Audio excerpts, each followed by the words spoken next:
Hey everyone, welcome to episode 7 of Waiting for It with Samantha and Chris. Today we're going to be talking about friendships and the relationships around those friendships during weight loss and different changes in your life.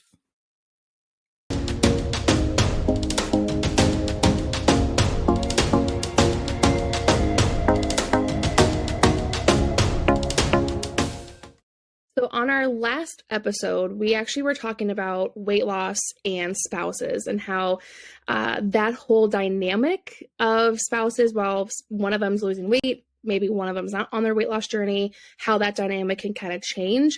And after that episode, Chris and I got to talking, and Chris, you were sharing how some of your friendships have changed since starting your weight loss journey and some of the dynamics behind that. And so we thought that would be a great topic because, yes, I think our friendships do change. I know you're talking about way back when in high school, I think you had a friendship that we kind of discussed. Recently, you're starting to get more into going out more and seeing some friends that maybe you haven't seen in a while. So talk to me a little bit about how those relationships have changed since you started your weight loss journey. Yeah, so we, obviously the pandemic happened and that kind of put us at a distance between a lot of our friends and everything else. But I think life has gotten in the way for a lot of us. It's like, being parents and things that kind of just put distance between old friends. And I probably had mentioned a while back also about the dynamics of things change because you've gained weight. So that even puts more distance between old friends, and how it sometimes feels like it's easier to make new friends than it is to kind of reclaim your old friendships because they remember you as your larger self. And so that really kind of has changed quite a bit, and for me, that first experience was when I got an invitation to a birthday party, and it was at a restaurant, and they hadn't seen me in at least 4 years. And so I was a little afraid to go back out. It's like I was afraid that, somebody would overreact or there would be just something just chaotic. And I'm not a person who enjoys like the direct spotlight. I like being like collectively part of like a spotlight, but not like the direct spotlight. And so I had this huge fear of someone like this. I had in my head of someone, say I'm kind of like just screeching and saying, "Oh my God, you've lost so much weight." That was terrifying to me. You know what I mean? It's like the thought of the spectacle of being that. And it's like, I would almost rather not deal with that. But I wound up going. Fortunately, I kind of just pulled myself together at the last minute and I went, and it was great. Everything was fine. And no one even noticed. It seemed like I feel like they did notice, but they probably were afraid to say anything. Mm-hmm. So, have you ever had this experience where, people are like, they want to say something, but they're not really sure it's appropriate to say something. And so there was kind of a little bit of that going on. So what was your experience like with that? So for me personally, as bad as it sounds, I don't have like too many people like friends wise. I definitely have friends, but I don't see them like regularly just because I am so busy with work and being a mom. And I think kind of being a mom kind of overtook my personality and who I am. And so sometimes friends, like you lose friendships just because you no longer have interests, or the same interests, I should say, or priorities have shifted. For me, it was kind of more like, I was just nervous about going out there the first time. And once I broke that, I was able to kind of feel more comfortable with that. So I started expanding on that. And then we had Halloween came up. And of course, the Halloween parties were starting to come back into swing that we hadn't had for so many years. And so I had to go to that. And I wanted John to go out. I didn't want John to feel like he had to stay in with me all the time because I was starting to, like, over the years, I felt like more and more of a shut-in. And that's kind of my jam, unfortunately, anyway. I just really love being at home. So I wanted John to see, and these were like primarily his friends. They were my friends too, but I kind of weave in and out of these friends and just kind of let him, like, because they're into D&D and gaming and things like that. And then she's like, all the nerdy stuff that I appreciate, but I don't I'm not as deep into it as he is. Yeah. So, we went there, and like it was like they were so one of the things I love about them is that they're so creative. And so we had like a Morticia Adams, and her husband showed up with a he followed her around with this big like portable light thing, and so her eyes were illuminated the whole time. And so I just had a blast there. And actually, I don't know, but I missed my TikTok friends, so I actually went live during that because I wanted to share that with them, which is even more interesting to me because I was not only breaking out to go back into like parties and things like that, but I was also sharing that with people that I've met since. So it's things are kind of like expanding, like I didn't expect them to be. Mhm. But then we wound up with Friendsgiving this past weekend, and a lot of the same friends, and we got together and had a really good time. But it eventually does like wind back to Chris's lost weight, and that finally came up at this Friendsgiving. And so it started because John and I were talking about having our 20-year anniversary party. Again, another social gathering. And so it came up, and a lot of our friends, I don't think it ever occurred to them that we had been together that long. Mhm. And so one said, wait a minute, the math isn't adding up. You've been together for 20 years. And I'm like, yeah. And then they were like, okay, so how old are you again? And I said 53. And the whole room went crazy. And I think it's not because, I mean, they probably looked for my age before the weight loss, but Mhm. since then, and between my body changes and then my personality is probably better now than it was, when I was heavy. I probably wasn't as happy, so I probably wasn't as as like fun to be around. Mhm. So they just roared. They were like, "Oh my god, 53!" And I'm not kidding, and I don't believe this, but they very graciously said that they thought I was in my late 30s. I'm like, come on. Well, that's why I Come on. messaged you because I was And like, you do not look 53. Like maybe early 40s, mid 40s, but like not 50s. I was shocked. but not 30s. Definitely not late 30s. No, definitely But late 30s. yeah, 39, 38. really? Yes. Well, Yes. thank you. Thank you. You're welcome.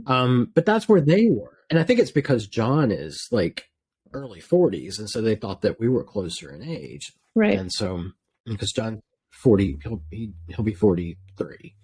And so, anyway, so there's all these little confidence boosters that are just kind of coming up the more it went out. So the messaging that I was getting was keep doing it, keep going out, keep talking to people, keep making new friends, cultivate your old friends and whatever.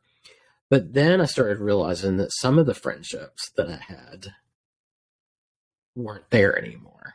There was like this weirdness between certain friends of mine, and a lot of those came from like people that looked like me before. Mm-hmm. And I really regret that in some ways, that I can't find this connection with some people that were like, heavier like I was. And, mentally, I'm still a heavy guy. I'm always going to be a heavy guy mentally. Right. So it's like, that's always going to be a struggle for me. So it's like, I still live in both worlds, even though I look like I live in one. So there's been this weird like reaction among some people that I was sure, like the ones I was positive were going to be here when I reach my goals. They're not all here. So Have what you do you tried to do? reach How do you out to follow them? that? Yeah. Oh yeah. And what do they say? And What do they do? it's just, it's like, how do I explain this? It's like you can, like, I'll text them and I'll say, hey, how's it going? Whatever. And it's like, I'll get a 1-line answer and it goes deadpan silence. It's almost like I have breached something, and it could just be like my perception of it. It might be nothing, but I just, the people I thought were going to be the most supportive, it's not that they're not supportive. It's just that they're not there.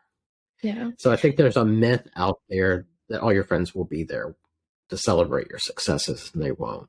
Right. Sadly. And it's interesting because I think you now have two different perspectives, because in the past, which you can talk about in a little bit, but in the past, you were probably one of those friends who are kind of distancing themselves from you currently. So tell everyone about the experience that you had way back in the day with a great friend of yours and how that kind of dynamic shifted. So you have like two different perspectives, because you have the perspective of being the person who has lost the weight, who is now, trying to reach out to old friends, but they're not really reciprocating, or they're distancing themselves from you for some reason that you don't know. But in the past, you have been that person who has been kind of distanced with a friend that has lost some weight. So share a little bit about that experience. Yeah, so there was two girls that I grew up with from probably about early middle school days, so like sixth or seventh grade. And they were always best friends. They were always seen together. And like they were just this inseparable best friend. And I just remember one day as we got into ninth grade and our freshman year of high school, and maybe a little bit before that, it's that real typical kind of like, what I call baby fat, and kind of that drops off of girls about that age or a little bit younger. And so one was very blonde with curly hair, and that was kind of like the whole, like that was what was in at the time, like the spiral, Yes. she had that naturally and whatever. And the other one was just a little bit more, she was still a beautiful girl, but she was a little bit more plain. And so the blonde wound up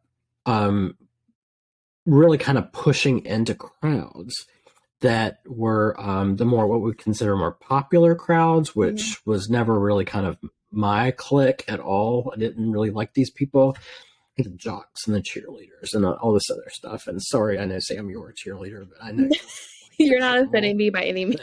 You're perfectly fine. Or blonde. But the cheerleaders in my high school. No offense.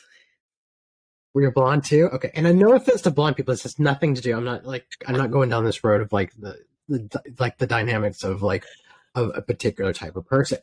But she just kind of fit the mold of the pretty girl at the time. And so she went through this crowd that kind of made her the mean girl. And so she dropped her friend, and I got to watch it from the outside. Because I was a very quiet kid. I was very much of a wallflower. I didn't like participating in a lot of stuff at school. I was an art kid, and I was, I was in the school of the arts. And so, and our school was, the way it was set up was there was the art school and there was the regular school, the people that lived in the district, and there were people that were there for the arts. And so I both lived in the district and I was in the arts. So it was this weird kind of, because I knew all these people, but I wasn't in those circles. I was in the art circles. So she wound up in the like drill team, cheerleader, real popular crowd, whatever, wound up being class president, I think, eventually. And it just got weird for her friendship. And it was all kind of stemmed from her weight loss is where that came from. And so I think I got it in my head that if you lost a whole lot of weight, that you were a nasty person. Right. It doesn't mean that she was. It just meant that was my perception of it, because she dumped her friend. That's how I saw it. And I always felt sorry for her friend. So does that make sense? I mean, no, I think, for sure. I think it's kind of about, I think losing weight, it's so interesting because on one part of the spectrum, like you have, as you're losing weight, you now have all these new people that are like, I want to be your friend. I want to be your friend, when they have been there for so long and they've had no interest whatsoever. And it's like, well, why all of a sudden, now that I'm losing weight, why all of a sudden do you want to be a part of my life? Like, I'm the same person internally that I was at, my higher weights. Like, why is it now all of a sudden that you want to partake? Is it because of I'm starting to look better physically?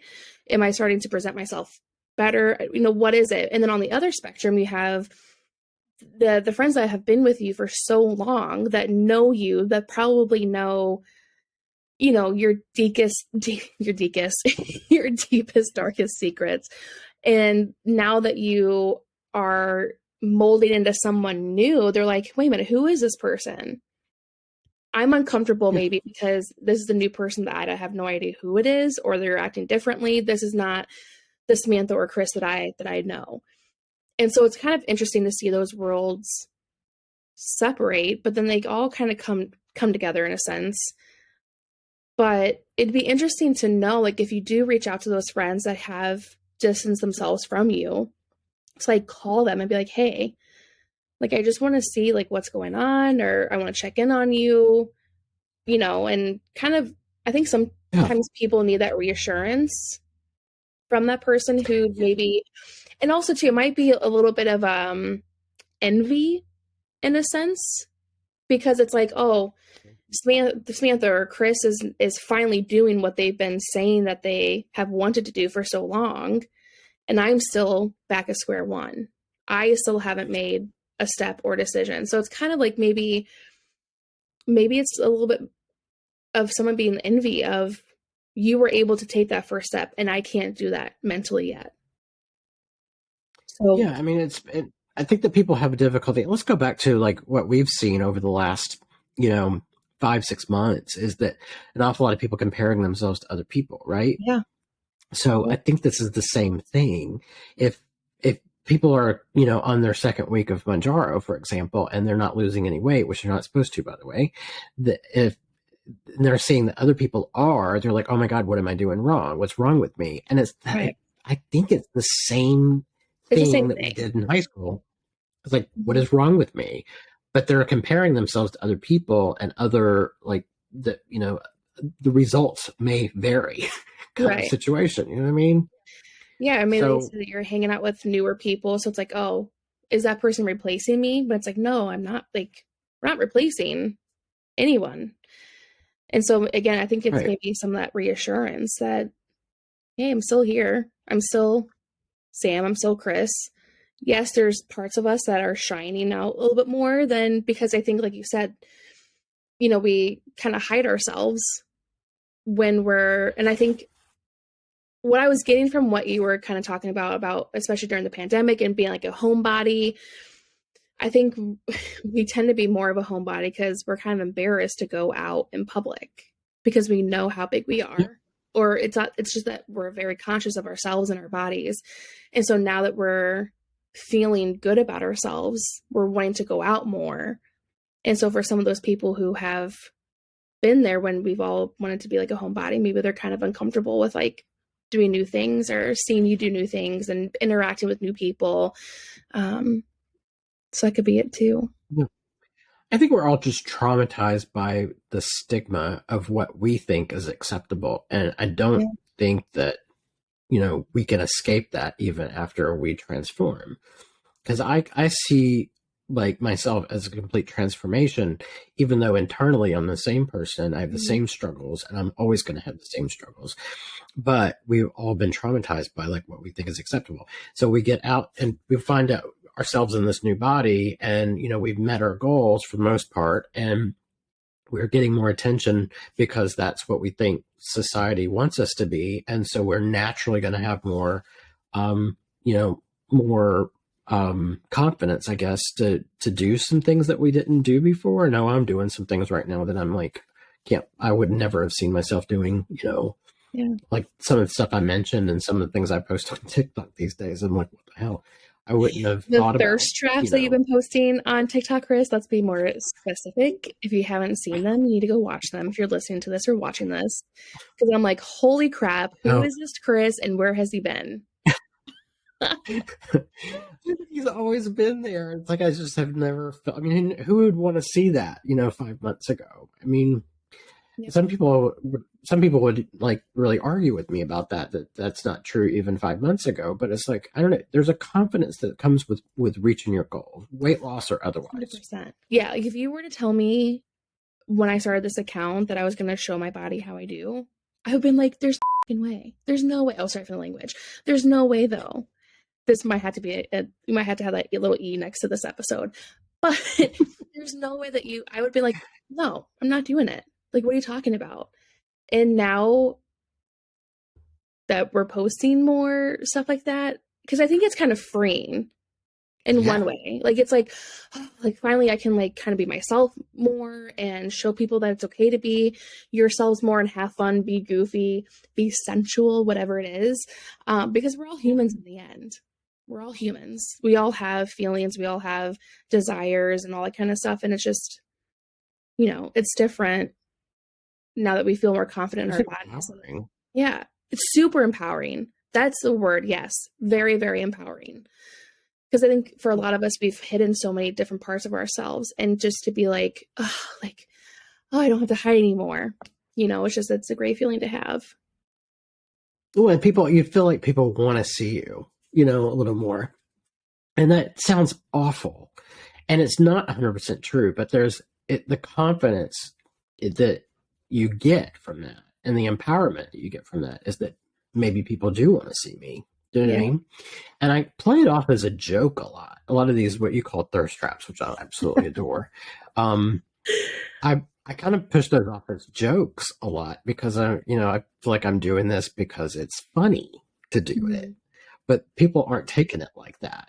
Yeah. And just like, like you made a comment on even on the first video I posted like that. It's this, like, there's only one person who posted laughter to it. And like most people would have been horribly, and some people were offended by someone laughing at that. But that's exactly what I intended it to be, because I think it's funny that like I'm the same person I was, 40 something pounds ago. But this is what you want to see? Okay. Yes. Yes, Daddy. Chris. Yes. Someone called me Zaddy the other day, and I was like, whoa. Zaddy? Ooh. Get it. I go from, posting very, non-controversial topics and whatever to all of a sudden, throat goat. Oh my God, that's hilarious. Yes. We go from 0 to 1,000. Yeah, just put that foot on the pedal and just floor it all the way. Oh my God. Right. So that's where we're at. And I think that, a lot of people will see that. And this is partly why, if you're on TikTok, if you're on TikTok, if you're on TikTok, you'll understand that I ended my, my first channel for this reason, because no one wants to see what I'm posting now as someone who has any authority having been through what I did. Does that make sense? Yeah. So like I started at a certain weight, was very upsetting, had a very like serious medical condition because of it, got through it. But I ended this at a certain point because what I'm posting now is more empowerment stuff. So that doesn't make sense to someone starting their journey. So it all kind of ties together to me with friendships, is that people aren't relating to me now, or at least I don't think they would.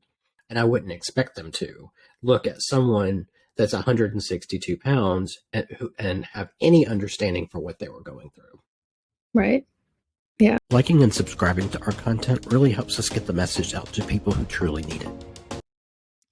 So I think for everything that we kind of talked about, it's, what can you do if you're on a weight loss journey? How can you navigate new friendships, but still navigate old friendships and make sure that those people aren't feeling neglected or kind of left behind?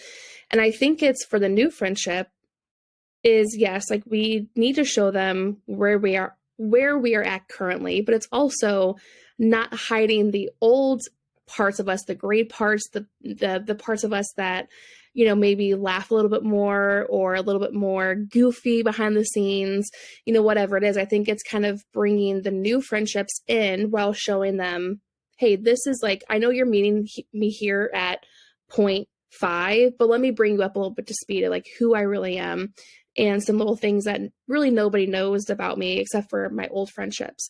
And I think for the old friendships, it's saying, hey, yes, I am evolving as a person. I'm growing. I'm doing things that I enjoy now, but that doesn't mean that I'm leaving you behind. I want to bring you with me. Now, if you don't feel comfortable with that, that's perfectly fine, but just know that I'm here for you. And I want you to still be a part of my life because you know me and you know how I operate in a sense. And so I think it's kind of how can we bring the new friendships and the old friendships together as a whole. But any suggestions that you have, like navigating this for somebody who's like losing weight and navigating friendships, old ones, new ones? I think there's going to have to be an acceptance, at least on my part, that there's going to be like two different friendships, because it's not possible to expect some of my older friends and my larger friends that look like me before to understand a lot of, or to navigate even the world and the spaces that I have now. Does that make sense? Because there's a lot of those friends who won't want to participate in that. They just won't. It's too vulnerable, and it was too vulnerable for me at one time too. And I get it. I totally get it. I didn't feel comfortable back then either. But there's some changes to that I think that, I don't know, I'm having difficulty trying to figure out how to kind of balance that with old friends who don't want to live in the world that I'm living in, who don't eat the way that I do anymore. And then, some of these new friends that I have, have to make time for as well. So I don't know. It's a really tricky place to be. And I think everyone's going to have to figure that out for themselves. But I don't know how to merge them. I don't even know if that's possible. But I don't know. I don't think I think it's all an individual answer how to deal with this. And I'm still struggling with it too. I don't know if they're already, but to make time for old friends and as best you can, even though they're, they'll want to distance themselves from you also because they're still struggling and you're not. And that's really hard pill to swallow, from my end of it, because I want them to be happy too, but they don't, they're not there yet. Some of them are trying and they will be there and they'll get it when they get here. But until then, it's going to be a struggle with an awful lot of friendships. And I'm looking forward to hopefully a lot of them either somehow meeting them halfway or them finding their way, to a much happier life. But I don't know. I don't think there are any real answers to that are universal. Right. I agree. So there's a little bit of sadness to that, but at the same time, I'm like, we'll find a way. It's just another part of the journey I didn't expect. Yeah. So let us know in the comments how you're navigating old friendships, new friendships, what's working for you. Maybe this is a conversation or a thought process that you haven't thought about before, but let us know in the comments how you feel about your friendships and where they are headed, and any insight that you can provide each other for this experience. Yeah. Have you been through any of this stuff, or have you thought about, how to deal with it when you do? Because you will. Right. Very likely will. The next episode, we are going to talk about how sometimes during the process of losing weight, we discover we're not truly the person we thought we were, and how the perception of ourselves can really change. So stay tuned, and we'll see you on the next episode. See you next time.